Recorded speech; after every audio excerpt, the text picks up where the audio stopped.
This video's purpose is to demonstrate the asymmetric dependency between the US and Canada, framed through scarcity incentives and control lenses. Canada is our biggest trading partner.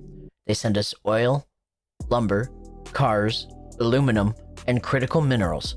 We send them almost nothing they can't get somewhere else without some severe short-term pain. So ask yourself, how intelligent is it to willfully and intentionally make an enemy out of the country you depend on most for trade and security? Perhaps you don't agree with the premise. This isn't about politics, it's about math. One side is heavily dependent, the other holds most of the cards. But some voices, on both sides, are pushing to increase friction anyway. Let's break down the numbers, the risks, and why this is self-sabotage for the weaker party. First, let's cover trade. I keep hearing from Canadians that they believe potash gives them leverage over the US. I've even heard one Canadian claim, "They've got us by the nuts." Let's go ahead and look at the numbers and see if that's true. First, what is potash? I had to look it up because honestly I had no idea. Turns out, it's a fertilizer that helps with water retention as well as disease resistance. Potash is mostly composed of potassium chloride, and this aids in getting potassium into the soil for mass agriculture. The US imports 90 to 95% of its potash needs, and Canada supplies 80 to 90% of those imports. That's real dependency. Potash is essential for crop yields, corn, soybeans, and lower food prices. If Canada cut us off tomorrow, US prices would spike. Farmers would pay more, and costs would pass through to consumers. But here's the asymmetry. Canada exports 46 to 53% of its total potash to the US, the single largest destination. Losing that market would devastate Saskatchewan's economy and force painful pivots to Brazil, China, India, markets that can't absorb the volume at the same price or speed. The US can ramp up domestic production, small mines in New Mexico or Utah, source more from Israel or Russia, despite the political risks of doing so, or accept higher prices for 1 to 3 years while all of the above alternatives scale.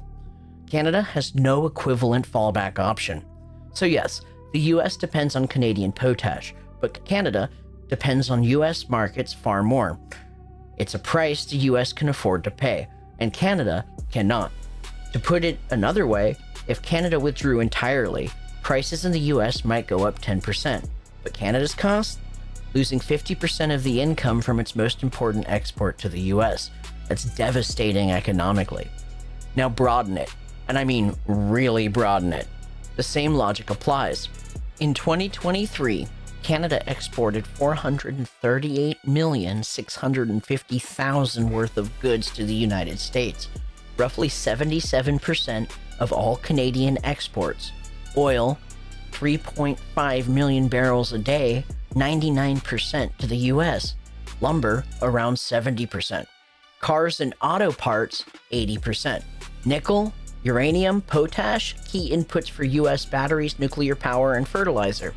If that flow stops, Canada's economy collapses, and it collapses fast, like Cuba fast. GDP could drop 10 to 15% overnight. Unemployment spikes in Ontario, Alberta, and Quebec. Supply chains freeze, prices for everything rise. Now flip it. The US imported 411 million from Canada, about 18% of total US imports. We could replace most of that. Mexican oil, Brazilian lumber, Australian minerals. Prices might go up 5 to 10% due to logistics, but no actual systemic collapse, not even close. So the dependency is massively asymmetric. Canada needs the US market far more than the US needs Canada's goods. That's not opinion, it's data. Making an enemy out of your biggest buyer is not leverage, it's economic suicide. Trade is only half of the picture. Security is the other. Canada spends just 1.3% of GDP on defense at the time of this video, well below NATO's 2% target and Canada's promised commitment. The US provides 80 to 90% of their defense umbrella through NORAD, Joint Air Defense, NATO commitments, and our own military footprint in the Arctic. The United States provides satellite coverage, missile defense, fighter patrols, and the overwhelming bulk of the hardware and personnel needed to secure the northern approaches. If the US pulled back, even partially, Canada would be exposed. Russia and China are already constantly probing Arctic routes. Without US protection, those routes become undefendable.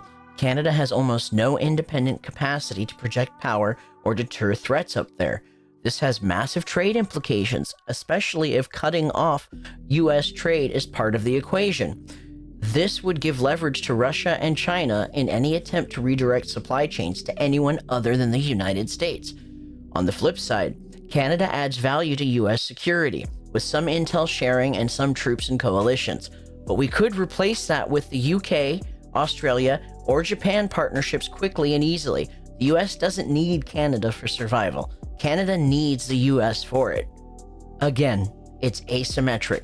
One side can survive without the other cannot. So who's pushing to increase friction? On the US side, politicians and activists talk tough on tariffs, borders, energy disputes to win votes or score ideological points. On the Canadian side, leaders sometimes respond with their own tough talk to look strong at home. While this might give either side votes, at the end of the day, the cost economically for said votes, disastrous. The US threatens to raise tariffs reciprocally for tariffs already established on American goods, and Americans are given a lecture on how it's not nice to tariff allies who somehow conveniently miss the reciprocal part of the equation. Both sides are playing short-term games. Friction sounds good on TV, but ignores the math. Higher tariffs raise prices for US consumers and Canadian exporters. Border fights slow supply chains, and energy disputes threaten cheap oil. Everyone loses. Think of it like the age-old expression from the 1983 movie War Games. The only way to win is not to play the game. So why is the US so hostile towards Canada for pivoting to working with China? The US doesn't like Canada working closer with China because it risks creating a backdoor for Chinese goods, especially electric vehicles, batteries, and critical minerals to enter the US market tariff-free under USMCA rules. China could use Canada as a transshipment hub or assembly base to bypass US tariffs, undercutting American manufacturers and national security priorities. Canada's recent limited trade steps with China, lowering tariffs on some EVs and securing markets for canola and other goods, already sparked US threats of 100% blanket tariffs on Canadian exports if deeper ties develop. Those threats aren't idle. They would crush Canadian exports, 75% of which go to the US, spike prices across North America, and force Canada into a desperate pivot to China and others. But here's Canada's real problem. China can't replace the US market overnight. It's smaller, farther, and less reliable, making it less cost-effective. Canada would face massive revenue loss, unemployment, and economic isolation. The US would see short-term pain, higher energy and mineral costs, but it can pivot faster. So if Canada pushes further with China, despite the risks, it backfires hardest on them.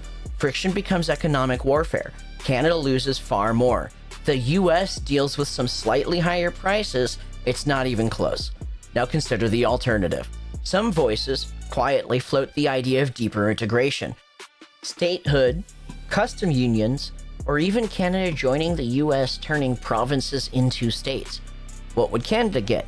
Instant tariff-free access to the world's largest market, full US military shield, no more begging for NORAD upgrades, lower import prices, an economic boom. GDP per capita could rise 20 to 30%. Energy independence, stability.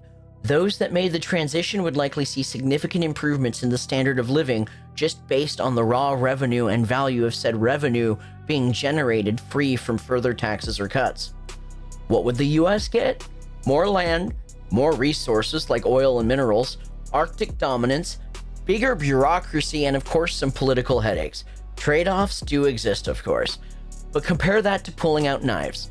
Friction raises costs, risks retaliation, hurts both sides, billions in lost GDP, and with movements like Alberta's secession petition adding internal pressure, Canada weakens its own position further, dividing resources, creating legal fights, and making de-escalation harder. So the question posed in this video is, how intelligent is it for pundits or Canada itself to willfully and intentionally make an enemy out of the country they depend on most for trade and security? The answer is simple. It isn't.